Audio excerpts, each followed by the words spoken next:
सर्वार्थे शरण्ये त्र्यंबके गौरी नारायणी नमस्तुते। हे कृष्ण करुणार सिंधु दीनबंधु जगतपति गोपेश गोपिकाकान्त राधाकान्त नमस्तुते।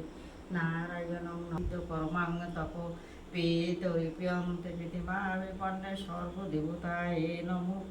जननी जन्मभूमिश्च स्वर्गादपि गरीयसी जा देवी मातृरूपेण संस्थिता। नमस्तेश्वै नमस्तेश्वै नमो नमो। अखण्डमण्डलङ्कारं व्यक्तायं चराचरमं तत्पददर्शितं तस्मै श्रीगुरुवे नमो। अज्ञानतिमिरसन्ध्या ज्ञानाञ्जनशलाकया चक्षुरुन्मीलितं येन तस्मै श्रीगुरुवे नमः। गुरु ब्रह्मा गुरु विष्णु गुरुदेव महेश्वर गुरु साक्षात् परब्रह्म तस्मै श्री गुरुवे नमो।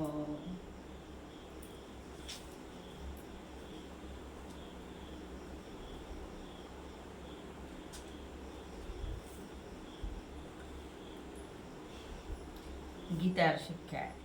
একটা কথা সবসময় আমাদের মনে রাখতে হবে যে শ্রী গীতা কোনো সম্প্রদায় বিশেষ ধর্মগ্রন্থ নয়। শ্রী গীতা গীতোক্ত সর্বভৌম ধর্মোপদেশ জাতি ধর্ম নির্বিশেষ সকলেই তাই গ্রহণ করিতে পারেন। গীতা সর্বমানব ধর্মগ্রন্থ। তার সেই সর্বজননী মহান উপদেশাবলী কি এবং সেই উপদেশের অনুবর্তী হয়ে কিভাবে স্বীয় ধর্মজীবন এবং কর্মজীবনে নিয়মিত করলে সকলে ঐকিক ও পরলৌকিক কল্যাণ লাভ করতে পারেন সেটাই বিচার্য। সাধারণত গীতার উপদেশের সার মর্ম হল ধর্মে উদারতা, কর্মে নিষ্কামতা, জ্ঞানে ব্রহ্ম সম্ভাব, সর্বভূতে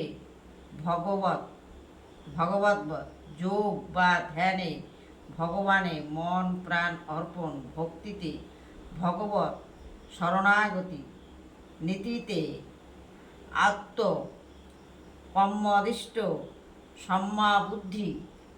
সাম্যবুদ্ধি, উপাসনা ভগবৎ কর্ম, জীব সেবা, স্বধর্ম পালন এবং সাধনা ও ত্যাগ অনুশীলন। গীতা পাঠকালে পাঠক কেবলমাত্র উল্লিখিত তত্ত্বসমূহের প্রতি লক্ষ্য রাখবেন। এগুলি গীতার সার বস্তু, কারণ গীতায় ব্যাখ্যায় বিধিত স্থলে এগুলি উদ্ধৃত পরিলক্ষিত হয়।